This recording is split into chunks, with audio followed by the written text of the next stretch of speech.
기독교 성서에 보면은 두드리라 그러면 열릴 것이다 그랬는데 우리 향봉 스님께서는 두드리지 말고 구하지도 말라 그렇게 하셨는데 그렇게 한 까닭이 무엇입니까?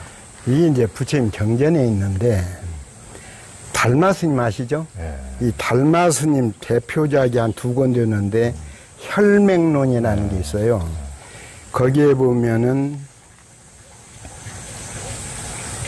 무구, 무자는 없을 무자, 구할 구자, 무구개락, 다개자, 즐거울 낙자. 참으로 구하는 생각이 없으면 모든 게 마음이 열려 있으니까 부족함이 없지. 그러니까 넉넉할 것이요. 다투면 부족하지만 사양하면 남는다는 성경이 있어요, 이 구절은. 그러니까 내가 진실로 마음이 열려서 아내나 남편이나 이웃한테 끊임없이 내가 너희들한테 해준 건데 너희들은 너무 반응이 없다는 그 비교하고 이러다 보면 분노도 생기고 어떤 좌절감도 생기고 그렇잖아요. 그래 이제 달마 스님은 무구개락, 구하지 않으면 구함이 없으면 상대한테 바람이 없으면 실망도 안 난다 이 소리예요. 그러니까 구하지 마라. 구하지 않으면 마음이 늘 편안할 것이요. 구하면 구할수록 마음은 번민에 찰 거다. 유구개고. 있을 유자, 구할 구자, 유구개고. 무구개락. 그걸 이제 한글로 제가 이렇게 풀어서 한 거고. 거기에도 똑같은 말이 나와요. 문은 항시 열려 있느니라. 두들리려는 그 마음이 또 하나의 혼란을 일으켜서 또 하나의 크고 작은 문을 만들 것이다. 멋있잖아요. 그래 중국의 선사들이 개문 장안. 장안 가는 길을 물으니까 장안은 서울을 얘기하거든요. 지금 서안이니까. 그러니까 장안을 어떻게 가면 이릅니까? 이 소리는 진짜 서울이 아니고 깨달음에 이르게 하면 스님께서 좀 공부했으면 좀 쉽게 장안에 이런 깨달음에 이르는 길을 일러주세요 이 뜻이에요. 그러니까 선사가 뭐라고 하냐. 개문 장안. 문만 열어. 바로 그게 장안이요. 멋지잖아요. 그러니까 수처작주 입체개지. 그렇습니다. 그러니까 이 두드리지 말라. 문은 내가 갖춰져 있어, 일체가. 내가 일체가 갖춰져 있는데 비교하는 본능 때문에 내가 마누라 10가지도 헐떡일 것이고 내가 남편 10명을 거느려도 흔들릴 것이다. 이제 이런 얘기예요. 그러니까 문은 항시 열려 있다.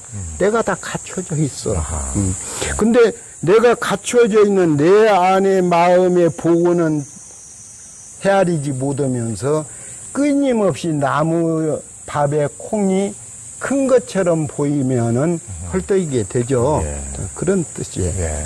그러니까 저는 이제 사람들을 저는 욕구 불만종이라고 그러죠. 욕구 불만 늘 욕구에 끊임없이 욕구가 차 있기 때문에 늘 현실이 불만스럽고 가져도 또 불만스럽고 또 큰 것이 더 욕심나고 늘 그런다. 그러니까 우리가 한자에서도 그 만족, 자족할 때 족이 발족. 그러니까 발 위만 물이 찰랑찰랑 타도 어이 시원하게 좋네 하는데 늘 여기까지 숨이 까딱까딱 여기까지 차야 시원하다고. 늘 사람이라는 게 욕심이 끈이 없으니까요. 자족할 줄 모르고 만족할 줄 모르는 게 사람의 불행을 가중시킨다. 어떻게 보면 스님 말씀이 이제 그 말씀이십니다. 스님은 늘 있으면 행복하고 없으면 자유로운 삶이라고 하셨는데요. 사람들은 소유, 돈, 부에 집착을 놓기가 어려운데요. 집착과 소유에게서 벗어나기 위해서는 어떻게 해야 됩니까? 그러니까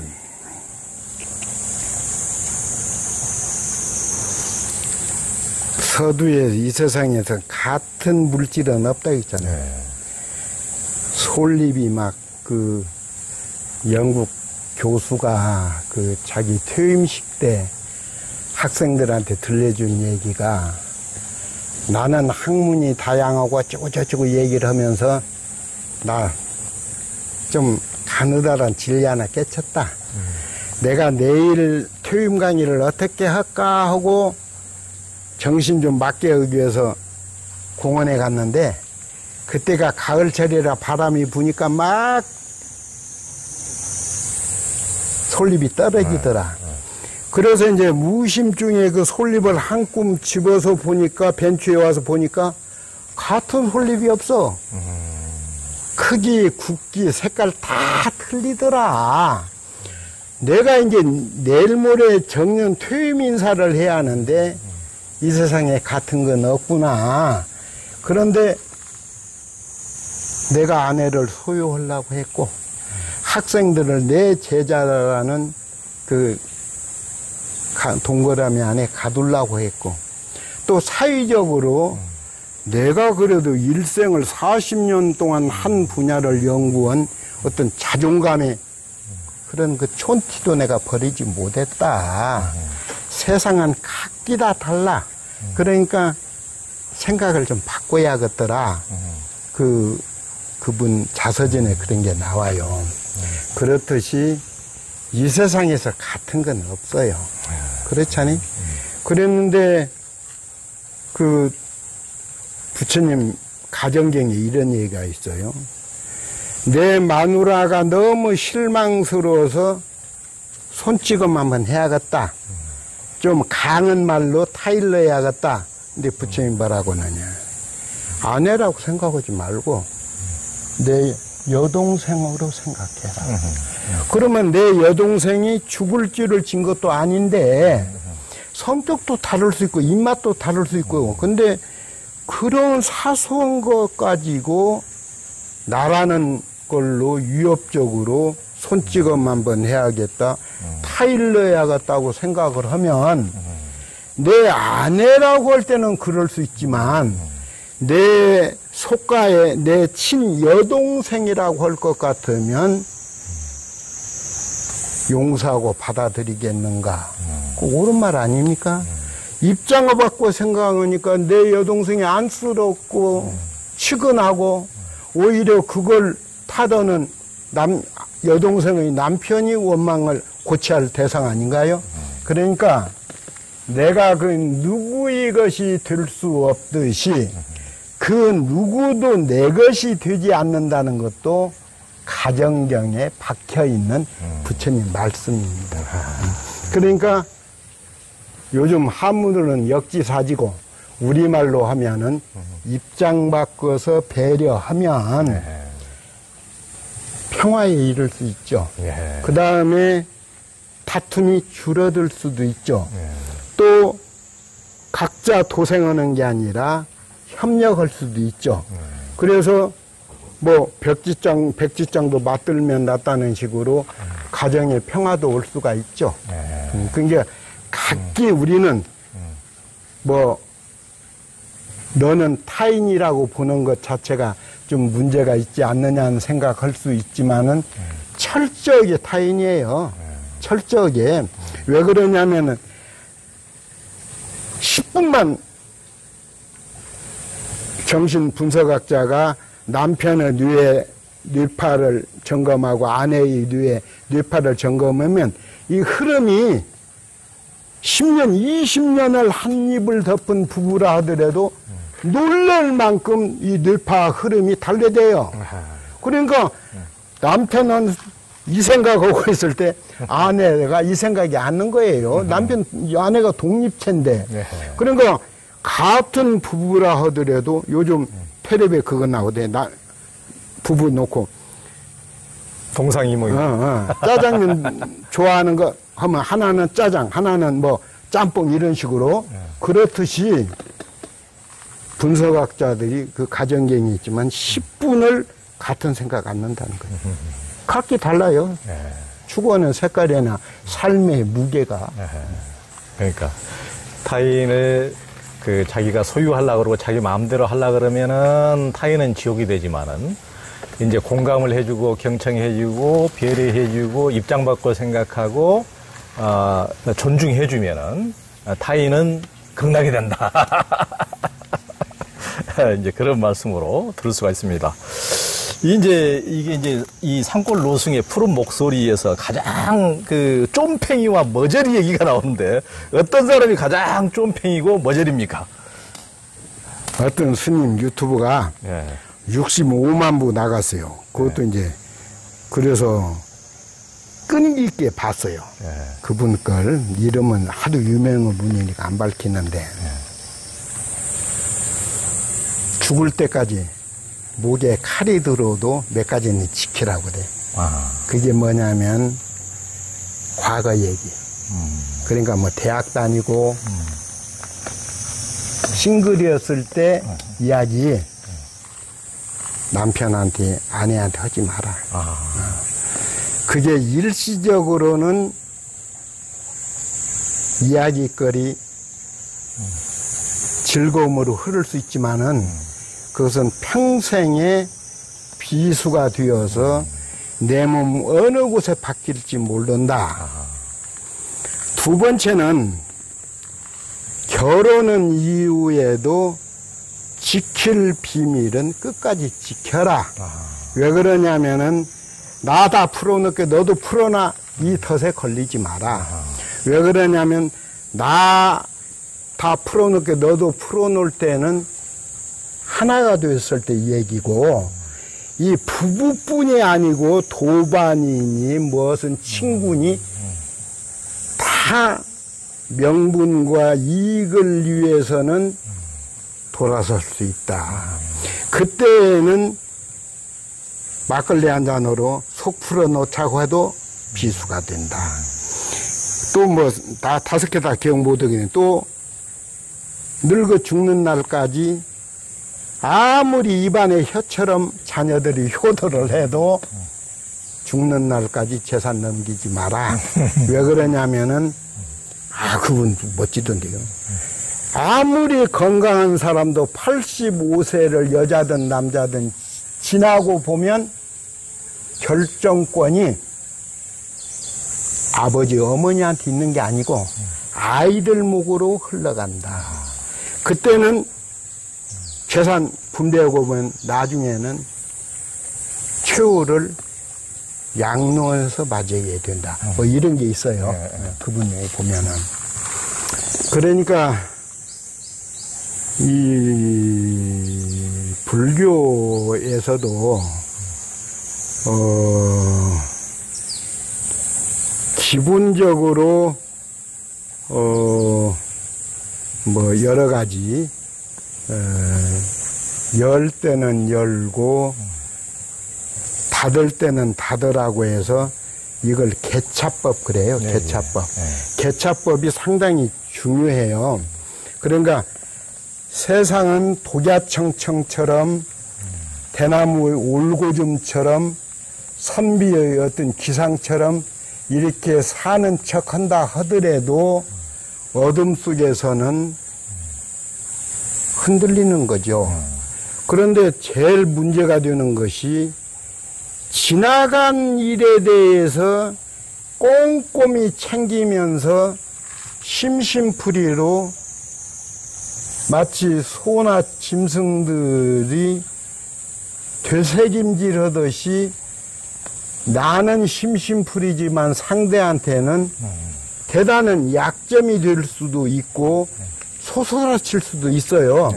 근데 지나간 일은 이미 지나간 일 아닙니까? 그렇죠. 근데 지나간 일을 가끔씩 꺼내가지고 어떤 생활에 공격으로 집착하는 사람들, 글쎄, 이런 사람 정말 존팽이 아니에요? 최고 존팽. 예, 존팽이죠. 그건 왜 그러냐면은 오늘이 중요하지. 지나간 일에 대해서 심지어는요, 웃기는 얘기지만, 나 대학원 출신이야. 너는 대학을 나왔더라마는 그 대학은 항시 정원미달이었어. 근데 너는 그것도 지방대 중에서도 어찌 그렇게 용케 찾아갔냐. 이런 식으로 하면 절대 써먹어서는, 그러면 아이들이 그걸 엿들었을 때, 어머니를 뭘로 보겠어요? 만일에 그걸 부부끼리는 장난삼아 했다 하더라도, 지나가는 아이가 들을 때, 우리 어머니의 인격은 뭐가 되냐, 이 말이요. 그 다음에, 무슨 얘기로, 아이고, 너는 뭐 옛날 사귀었던 사람들 내가 족보를 한번 알아보니까, 나 잘 만난 줄 알아. 나는 거기에 비하면 왕자예요. 이런 경우가 있어요.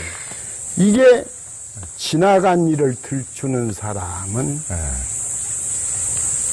좀팽이 중에 좀팽이다. 그 다음에 이제 다가올 미래에 대해서도 상당히 지레짐작해서 겁먹는 수가 있어요. 성경에 보면 제자들이 끼니를 제대로 잘 안 차려요. 아주 간소하게. 그래서 예수가 묻죠. 무슨 일인가? 요즘 보니까 끼니가 좀 간소해야 되고 해서 요즘 그렇게 어려운 거 아니까? 아니에요. 똑같아요. 그럼 왜 요즘 그렇게 반찬이나 이런 게 그런 거 아니까? 아, 예수님 생일이 아흘에 뒤에요. 예수님 생일이 아흘에 뒤니까 그때는 좀 거나하게 상 차려야지 않겠어요? 그래서 우리가 한 주먹씩 아끼고 있어요. 그리고 예수가 나의 제자답지 못하다. 아흘의 잔치상을 위해서 8회를 굶는 것은 그 안에 죽을 놈도 있어. 아니, 예수는 그 말은 안 하셨지만 대단히 나의 제자답지 못하다. 오늘의 충실하라. 멋진 말씀이 성경에도 담겨 있어요. 그러니까 미래를 위해서 왜 당신 그렇게 좀팽이처럼 머저리처럼 애끼냐고 하면 아니야, 우리가 아들이 둘이고 딸이 하나야. 쟤들을 위해서는 우리가 혼숙감도 준비하고 어쩌고 저쩌고 뭐 원룸이라도 하나 마련하기 위해서는 참어. 해외여행도 못 가. 나도 가고 싶으면 못 가. 머저리예요. 그럴 일이 아니죠. 그렇죠? 그러니까 내가 오늘을 포기하면서 아직 닥쳐오지도 않는 내일을 염려하고 두려워하고 인색에 진다면 그런 무리가 있다면은 여자든 남자든 그건 머저리다.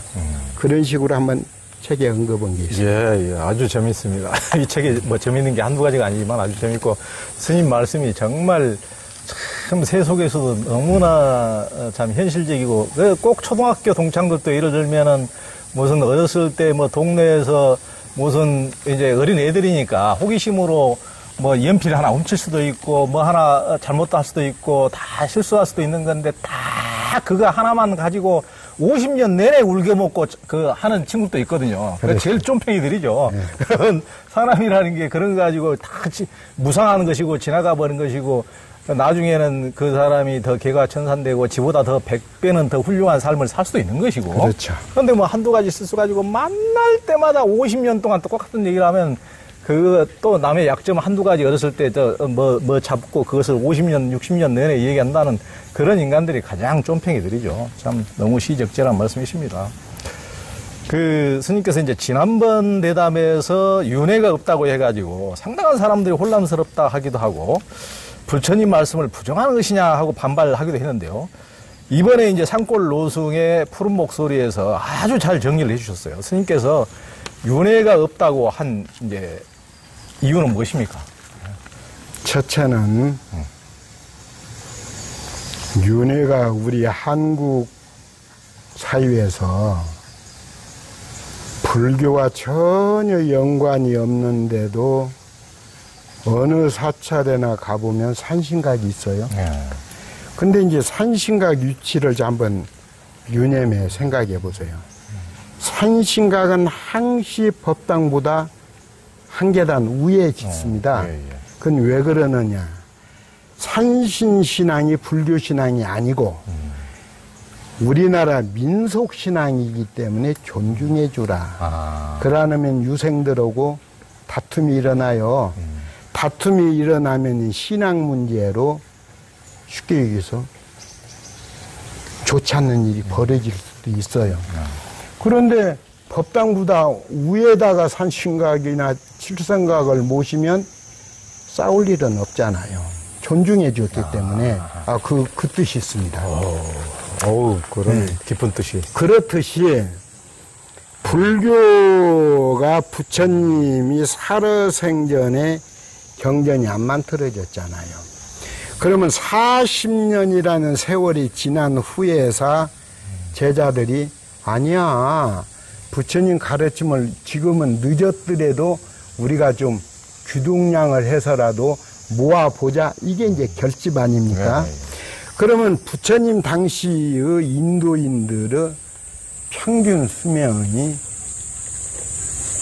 50도 안 됐다고 그럽니다. 그렇죠. 우리나라를 비교해보면 알 거 아닙니까? 우리가 50년 전에 한갑잔치 했잖아요. 예, 예. 그러면 한갑잔치면 동네에서는 어른이었어요. 네, 그렇죠. 근데 지금은 60대의 정년 퇴임을 해서 어떻든 월급의 반, 3분의 1을 주더라도 나가고 있잖아요. 그만큼 건강하다는 얘기죠. 그러면 40년 후에 결집에 모인 부처님 제자들이 한두 명 있을 수는 있겠지만 90% 이상은 부처를 본 적이 없을 거예요. 이게 논리적으로 그래요. 부처의 음성도 모습도 보지 않은 사람들이에요. 그러지 않습니까? 논리적으로 부처님 정말 장수하셨죠. 그러면 이분들이 결집을 옮기는 데 있어서는 부처의 참가르침보다는 주워들은 이야기, 구전으로 내려오는 이야기를 하잖아요. 그러니까 똑같이 한국 불교가 산신신앙이나 용왕신앙이 민속신앙이지 불교의 정통 가르침의 신앙은 아니듯이, 그래서 그걸 존중하기 위해서 다툼을 없애기 위해서 법당보다 한층 높은 데다 세우듯이 부처님 가르침을 결집하는 데 있어서는 인도인들 천여 년 전부터 구전으로 내려왔지만 하나의 믿음으로 신앙으로 굳어버린 윤회 부분을 가볍게 여길 수가 없었을 거예요.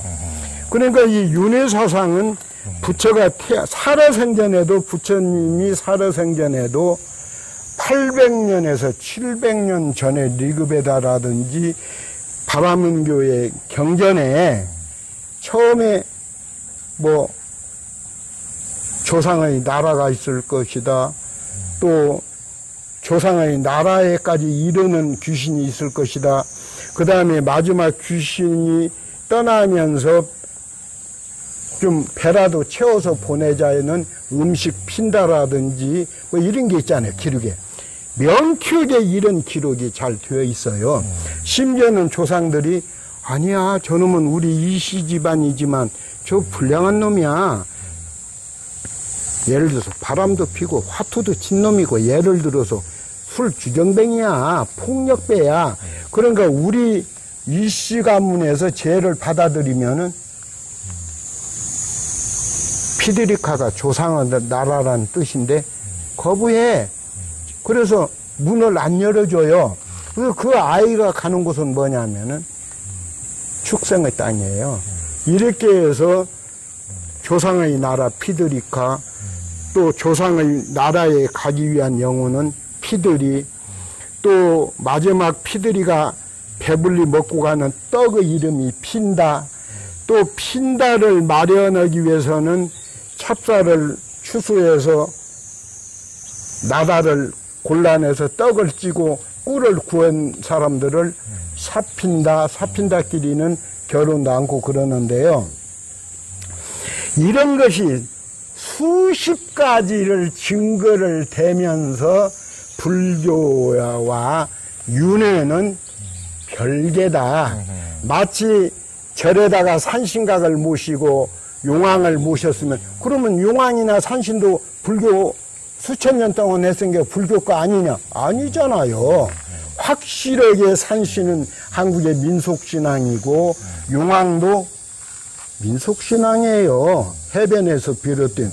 그렇듯이 이 윤회 부분을 슬쩍 건드는 수가 있어요.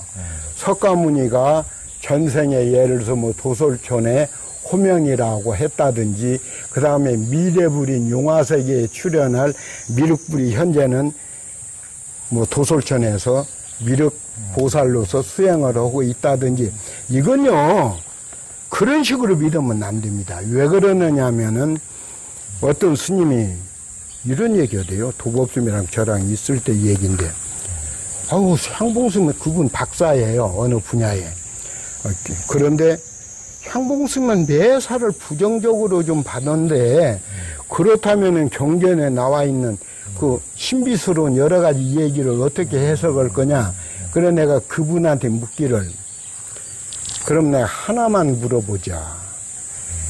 부처 탄생설화에 보면 석가모니가 어머니 자궁으로 나온 것도 아니고 옆구리로 나왔어. 그건 상징적이거든요. 예를 들어서 바라문 같은 귀족 왕종은 자궁은 불결해 머리로 나왔다고 하자. 그 다음에 어느 성인의 경계에 오른 사람은 옆구리로 나왔다고 하자. 그 다음에 아주 불가촉 천민 같은 사람은 발바닥으로 나왔다 하자. 브라마는 그 상징성이거든요. 만일에 뭐 옆구리로 나왔다니까 그때도 초산이라 뭐 그걸 뭐라고 그래? 제왕절개라고 몰아가는 사람도 있지만은 그럴 거 없어요. 그 신화를 알면은 바로 이해가 돼. 그 다음에 석가가 태어나서 천상천하 유화독존을 외쳤다는데, 만일에 천상천하 유화독존을 팔리거나 산스크리트로 읊었다면 그건 괴물이에요. 태어나자마자 그렇죠. 그것도 괴물이고. 걸어가서. 네. 그러니까 그것도 상징성이에요. 부다가 일생 동안 45년 동안 설한 내용이 너한테 견주지 마. 네가 곧 인사이드의 주인공이야. 네가 곧 동서남북의 중앙이야. 네가 수처작주야. 네가 입체계진이야.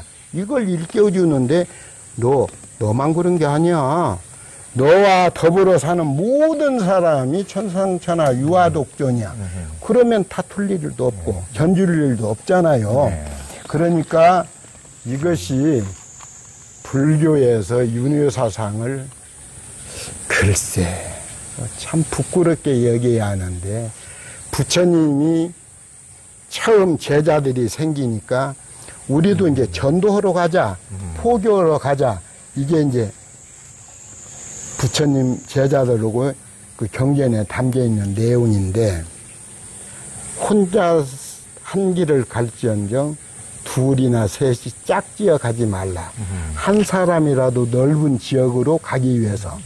또 처음도 좋고 중간도 좋고 마무리도 깔끔하게 논리와 표현을 갖추어서 이야기하라. 멋있잖아요. 5가지 조건이 있어. 첫째, 현실적으로 증언될 수 있는 얘기를 하라. 내생, 윤회, 허용하지 않아요. 두 번째, 때를 거르지 않고 과보가 나타나는 얘기를 하자. 자, 49제 절에서 하지 말고 집에서 하면 스님들은 굉장히 혼란이 오고 향봉스님 정말 문제가 있다고 할지 모르나, 나중에 이제 서서히 그것이 저변을 넓히면 불교는 이렇게 열린 종교로구나. 승려만이 메신저 역할을 하는 게 아니구나. 우리 다 부처와 보살이 될 수 있구나. 기도도량이 따로 있는 게 아니고 내가 머무는 생활 공간이구나. 나중에 이게 엄청난 불교의 이익이 돼서 오는 겁니다. 때를 거르지 않고 과보가 나타날 수 있는데요. 멋있잖아요. 기도 열심히 해. 그러면은 내 생에는 이따위 소리 하지 말라는 거예요. 그 다음에 4번째가 누구나 와서 보라고 할 수 있는 내용을 얘기하라는 거예요. 이래야죠.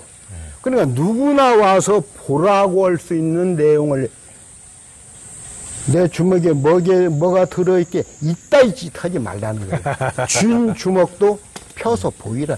이게 부처님 말씀이에요. 쥔 주먹도 펴서 보이라는 거예요. 다섯 번째는 누구나 행복과 평화와 자유에 이를 수 있는 내용을 얘기하라는 거예요. 이게 다섯 가지 원칙이에요. 그러니까 이 불교 스님들이 2조 500년 동안 배불정책에 의해서 상간으로 숨어들면서 필요했던 거예요. 뭐가 필요하냐. 제가 어렸을 때 애를 못 낳는 여자가 애 낳기 위해서 이제 제리 오는 경우가 있어요. 그러면 이제 그때는 칠성당에다 기도를 하면 칠성님이 저게 다 7분이 불교는 하나도 없어요. 노자를 비롯해서 다 중국의 성인들이에요. 근데 밥을 어떻게 짓느냐.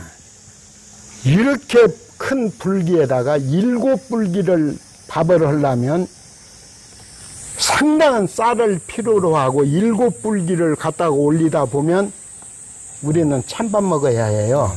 그러니까 내가 앞으로 큰 스님이 되면 어떻게 칠성님들은 배가 커서 이렇게 하느냐. 지금은 칠성불궁도 잘 않지만 불교가 이렇게 적어졌습니다. 지금 필요한 것은 쌀이 아니고 돈이에요. 그러니까 이제는 신도들한테 어떻게든지 신도들이 사찰에 와서는 주머니를 좀 털어서 복을 짓는 쪽으로 기울어지고 있어요. 그러니까 글쎄 우리 스님들이 아이고 그놈의 영혼 대수성경전 어디를 보도 영혼이라는 두자가 없는데도 중국에서는 이 아트만을 나자로 번역하거나 주시신자로 번역하면서도 영혼이라고 번역한 적이 없어요. 중국 학자들도. 그런데 영혼팔이 이제 그만둘 때 됐는데 이제는 영혼이 중요한 게 아니다. 마음 열어서 넉넉하고 당당하고 오늘 2번 다시 오지 않는다. 눈치 보지 말고 기죽지 말고 신나게 살아라. 이렇게 이게 부처님 가르침이거든요. 이것이.